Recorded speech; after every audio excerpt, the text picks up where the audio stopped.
नमस्कार, मैं डॉक्टर नीतू परिहार, विभागाध्यक्ष हिंदी विभाग मोहनलाल सुखाड़िया विश्वविद्यालय से हूँ। आज हम प्रेमचंद पर बात कर रहे हैं, प्रेमचंद के उपन्यास सेवा सदन पर। प्रेमचंद का परिचय। प्रेमचंद का जन्म 31 जुलाई 1880 लम्हई वाराणसी में हुआ। उनकी मृत्यु 8 अक्टूबर 1936 वाराणसी में हुई। उनकी माता का नाम आनंदी देवी था और पिता का नाम अजायब लाल था। सेवा सदन प्रेमचंद का प्रसिद्ध उपन्यास है। हमारा उद्देश्य ये है कि इस इकाई में हम प्रेमचंद के उपन्यास सेवा सदन की कथा वस्तु पर बात करेंगे। प्रेमचंद के उपन्यास सेवा सदन के कथानक पर चर्चा की जाएगी। उपन्यास में जिन विषयों को उठाया गया है, विद्यार्थी उनसे परिचित हो सकेंगे। किसी भी उपन्यास को समझने के लिए सबसे पहले उसके कथानक से परिचित होना आवश्यक है। उपन्यास में आई विभिन्न समस्याओं, मुद्दों, विचारों से अवगत होना चाहिए। प्रस्तुत इकाई में सेवा सदन उपन्यास के माध्यम से प्रेमचंद के विचारों, कथानक तथा विभिन्न विषय जो उपन्यास में आए हैं, उन पर विस्तार से चर्चा की जाएगी। सेवा सदन प्रेमचंद द्वारा रचित उपन्यास सामाजिक सरोकारों से ओतप्रोत उपन्यास है। यह उपन्यास पहले उर्दू भाषा में बाज़ारे हुस्न नाम से 1919 में प्रकाशित हुआ था। प्रेमचंद सेवा सदन के माध्यम से सामाजिक कुरीतियों एवं आडंबरों से ही रूबरू नहीं कराते, बल्कि यथा योग्य तात्कालिक समाधान भी प्रस्तुत करते हैं। आज से 100 साल पहले प्रेमचंद धर्म के ठेकेदारों को बेनकाब करते हुए सेवा सदन में लिखते हैं, आजकल धर्म तो धूर्तों का अड्डा है। 100 साल के बाद भी प्रेमचंद की इस बात में प्रासंगिकता देखी जा सकती है। धर्म की आड़ में, धर्म के नाम पर आज भी हम अलग अलग तरह के लोग ऐसे देखते हैं जो धर्म का झंडा लेकर ठेकेदार बनकर अपने आप को स्थापित करने का प्रयास करते हैं। सेवा सदन उपन्यास में प्रेमचंद ने नारी जीवन से जुड़ी हुई समस्याओं का उल्लेख किया है। प्रेमचंद ने इस उपन्यास में अबला स्त्री और मध्य वर्ग की समस्या को लेकर समाज के लगभग सभी पहलुओं पर प्रकाश डालने का प्रयास किया है। सेवा सदन उपन्यास का कथानक के कुछ बिंदुओं पर बात यहाँ करेंगे। सेवा सदन उपन्यास की प्रमुख समस्या नारी की पराधीनता है। बेटी, पत्नी, बहन, माँ, सभी रूपों में उसे समाज ने धार्मिक सामाजिक रूढ़ियों में कैसे जकड़ रखा था, इसका वर्णन इस उपन्यास में किया गया है। विधवा और वैश्या की स्थिति तो समाज में सर्वाधिक दयनीय रही है। उपन्यास की कथा, मुख्य कथा इसी विषय को लेकर है। सेवा सदन एक सामाजिक उपन्यास है और स्त्री की दयनीय समस्या को लेकर लिखा गया है। साथ ही मध्य वर्ग के लोगों की आर्थिक कठिनाइयों और सामाजिक बंधनों पर प्रकाश डाला गया है तथा ऊंचे और सभ्य वर्ग की आत्मविडंबना, ढोंग और बगुला भक्ति की अच्छी कलई भी खोली गई है। प्रेमचंद ने इस उपन्यास में उन सभी वर्गों को चित्रण का आधार बनाया है जो शोषित हैं, जो दलित हैं। इस उपन्यास के कथानक में अगर हम देखें तो उपन्यास का मुख्य पात्र एक पिता है जो थानेदार है, किंतु वह अपनी नौकरी हमेशा ईमानदारी के साथ करता है। कथानक की विशेषताएं। उपन्यास का कथानक एक महत्वपूर्ण तत्व है। उपन्यास मनोरंजक, उत्सुकता बढ़ाने वाला, सुगठित कथानक तथा अपेक्षित परिणाम प्राप्त करने वाला बनता है। मुख्य कथानक के साथ अन्य कथाएं भी उतना ही महत्व रखती हैं जितना मुख्य कथानक। सेवा सदन उपन्यास बड़ा है, बृहद आकार का है तथा कथानक को बांधने का भी भरसक प्रयास इसमें किया गया है। सेवा सदन में मुख्य समस्याओं पर अगर हम बात करें तो इस कथानक में नारी जीवन से जुड़ी समस्याओं को लेकर इसकी कथा वस्तु की रचना की गई है। नारी जीवन की समस्याओं को समाज के समक्ष लाना उपन्यास का उद्देश्य है। संभव के साथ असंभव या चमत्कारिक घटनाओं का वर्णन हुआ है। इस दृष्टि से अगर देखें तो गजाधर का अंत में आकर मिल जाना, अपनी पत्नी सुमन से मिलना और सुमन को आश्रम के लिए जीवन समर्पित करने की प्रेरणा देना, उच्च आदर्श की बातें करना, संभव से असंभव या चमत्कारिक घटना कहा जा सकता है। इसी तरह शांता का विवाह सदन सिंह से तय होना इसे असंभवनीय बनाता है, जिस पर विश्वास करना पाठक के लिए थोड़ा मुश्किल हो जाता है। सेवा सदन में तत्कालिक समाज के राजनीतिक वातावरण का वर्णन, हिंदू मुस्लिम समन्वय की बात करना तथा वैश्य सुधार आश्रम की स्थापना करना लेखक के प्रगतिवादी विचारों की पुष्टि करता है। निसंदेह प्रेमचंद ने यह उपन्यास लिखकर अपनी कलम का लोहा मनवा लिया। उनके लिए यह सफलता वाकई हर्ष और सौभाग्य की बात थी। सेवा सदन में अगर हम देखें तो उसके कथानक को पढ़ने के बाद हमें जो समस्याएं दिखाई देती है उसमें एक समस्या दहेज की समस्या भी है। प्रेमचंद ने दहेज की समस्या को सभी समस्याओं की जड़ माना है। दरोगा उमानाथ और गजानन की बीच की बातचीत से भी हम इस समस्या का अंदाजा लगा सकते हैं। गजानन अब की बार सुयोग्य वर खोजिएगा। उमानाथ, सुयोग्य वरों की कमी नहीं है, पर उनके लिए मुझ में सामर्थ्य भी तो नहीं है। इस उपन्यास में अगर हम देखें तो प्रेमचंद ने दहेज की समस्या को सभी समस्याओं की जड़ मानते हुए यह बताने का प्रयास किया है कि लड़की सुंदर, पढ़ी लिखी, अच्छे घर से नाता रखने के बावजूद भी उसका रिश्ता बहुत आसानी से तय नहीं होता। उसका कारण यह है कि जो रिश्ता लेकर जहां भी पिता गजानन गए, जहां भी दरोगा, एक तो उनका पद दरोगा का, लोगों के दिमाग में यह बात भी कहीं ना कहीं बैठी हुई है कि जो पुलिस में हैं, जो पद पर हैं, उनके पास पैसों की कमी नहीं।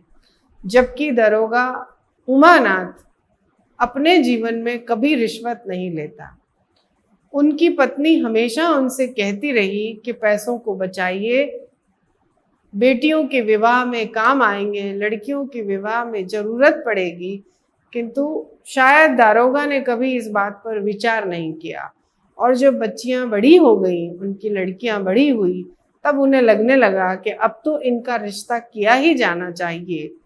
जब वे समाज में अपने बच्चियों के लिए रिश्ता ढूंढने निकले तो कोई आदमी उन्हें ऐसा नहीं मिला जो बिना दहेज के विवाह करने के लिए राजी हो जाए। तो इस उपन्यास में बहुत मर्म तक इस बात को हम चुभता हुआ महसूस करते हैं। सुयोग्य वर मिलने के लिए कितने पैसे चाहिए उनके पूछने पर लोग कहते हैं 1000 तो दहेज ही मांगते हैं और सारा शादी का खर्च अलग। दहेज प्रथा के कारण ही उनकी पुत्री सुमन का विवाह अच्छी जगह नहीं हो पाता है और सुमन का विवाह किसी अधेड़ व्यक्ति से किया जाना या दरोगा ने अपने जीवन में जीवन भर जो रिश्वत नहीं ली वो अपनी बेटी का विवाह करने, उसके दहेज की व्यवस्था करने के लिए रिश्वत लेने की सोचता है और चूंकि चालाक नहीं है तो रिश्वत लेते हुए पकड़ा भी जाता है। ये इस कथानक में वो घटना है जो सुमन को, उसके चरित्र को रेखांकित करती है कि वह अपने पद से क्यों भ्रमित हो गई। जो जीवन उसने जिया था उसके बावजूद उसने क्यों अपने जीवन के रास्ते को बदल लिया। ये घटनाएं, ये दहेज की जो घटना है वो मुझे लगता है कहीं ना कहीं इसे प्रभावित करती है। दहेज प्रथा के कारण निश्चय ही लड़कियों को अच्छे वर की प्राप्ति नहीं हो पाती और सुमन का पतन इसी कारण हुआ, यह भी हम इस उपन्यास में देखते हैं। दूसरी समस्या अगर हम देखें तो इस उपन्यास में जो उभर कर आती है वह वेश्यावृत्ति की समस्या है। सेवा सदन की प्रमुख समस्या वेश्यावृत्ति की समस्या पर भी प्रकाश डाला जाना चाहिए। प्रेमचंद ने इस तथ्य को स्पष्ट किया है कि सिद्धांत रूप से वेश्याएं घृणित समझी जाती हैं, किंतु सामाजिक और धार्मिक क्षेत्र में उनका इतना अधिक मान सम्मान किया जाता है कि वे ऐशो आराम का जीवन यापन करती हैं। जब सुमन अपने अधेड़ पति के साथ अपने घर में रहती है और पति उसका बार बार उसके चरित्र पर, उसके चाल चलन पर शक करता है, तो वह आश्चर्यचकित होती है कि बार बार उसका पति उसकी भावनाओं को क्यों कचोटता है, क्यों उसे इस तरह से परेशान करता है। बहुत अधिक शक करने पर एक दिन जब वह उसे घर से निकाल देता है तो सुमन सोचती है कि अब मैं कहाँ जाऊं, और वह अपनी सहेली के घर जाने के लिए उसके घर जाती है।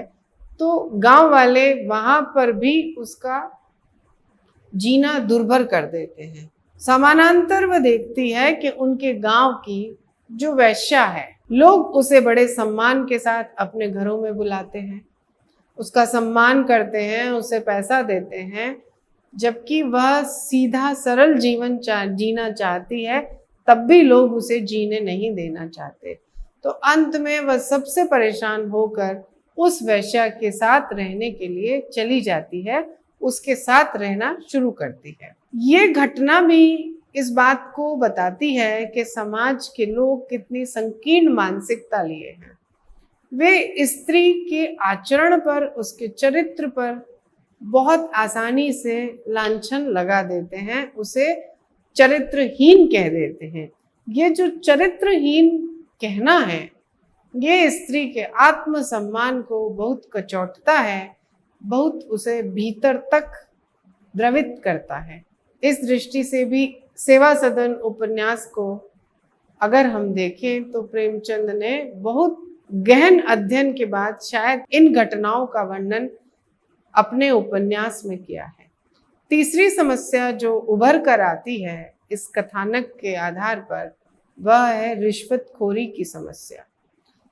रिश्वत की समस्या को दरोगा कृष्णचंद्र के माध्यम से उभारा गया है। दरोगा अपने जीवन में रिश्वत नहीं लेता, सादा जीवन जीना चाहता है, लेकिन बेटी के विवाह के लिए पैसा मांगने पर वह दहेज लेने की सोचता है।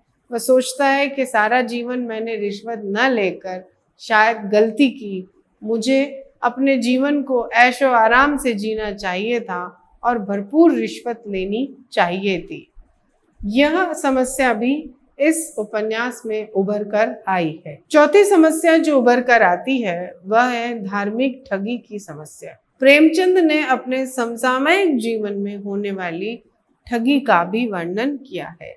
ये ठगी धार्मिक गुरुओं और महंतों के माध्यम से होती है। जनता का उन पर अंधविश्वास और अपार श्रद्धा है, उसी का लाभ ये धार्मिक महंत और गुरु लोग उठाते हैं। उपन्यास में इन समस्या को बहुत उभार कर बतलाया है कि धर्म के नाम पर किस तरह लोग जनता को ठगते हैं, उनसे चंदा लेते हैं और उनका शोषण करते हैं। सांप्रदायिक विद्वेष की समस्या को भी इस उपन्यास में देखा जा सकता है।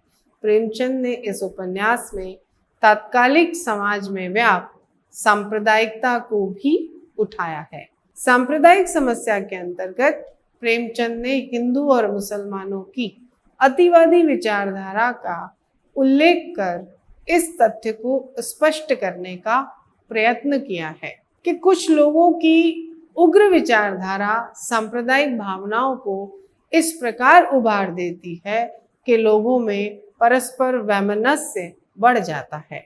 सेवा सदन उपन्यास में नारी के विविध रूपों को देखा जा सकता है। इस उपन्यास में नारी के जीवन संघर्ष का चित्रण किया गया है।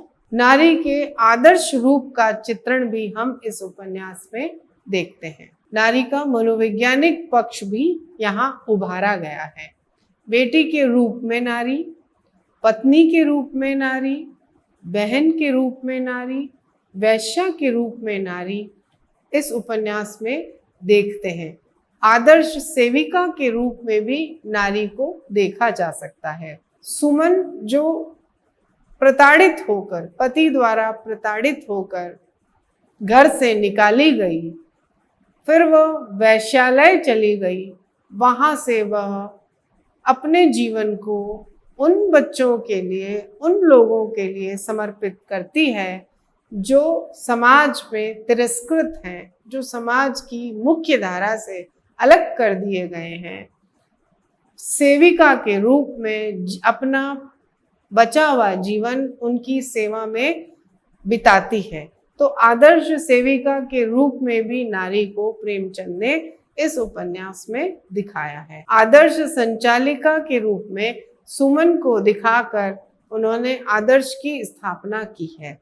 निष्कर्ष रूप में हम कह सकते हैं कि सेवा सदन प्रेमचंद का नारी जीवन की पराधीनता का दस्तावेज है। सेवा सदन में नारी के विभिन्न रूपों को दिखाकर, उसके विभिन्न स्थितियों को दिखाकर प्रेमचंद ने हमें उस समाज से रूबरू कराया है जो उस समय तात्कालिक समय में जैसा समाज था। सेवा सदन की प्रासंगिकता इस बात से भी देखी जा सकती है कि सेवा सदन उपन्यास में नारी की जो स्थिति थी, कमोवेश आज भी वैसी ही स्थितियां हमें समाज में दिखाई देती है। इस रूप में सेवा सदन उपन्यास का कथानक प्रासंगिक भी है और प्रेमचंद का यह एक सफल उपन्यास कहा जा सकता है। धन्यवाद। आज आपने प्रेमचंद के उपन्यास के सेवा सदन उपन्यास के कथानक को पढ़ा। धन्यवाद।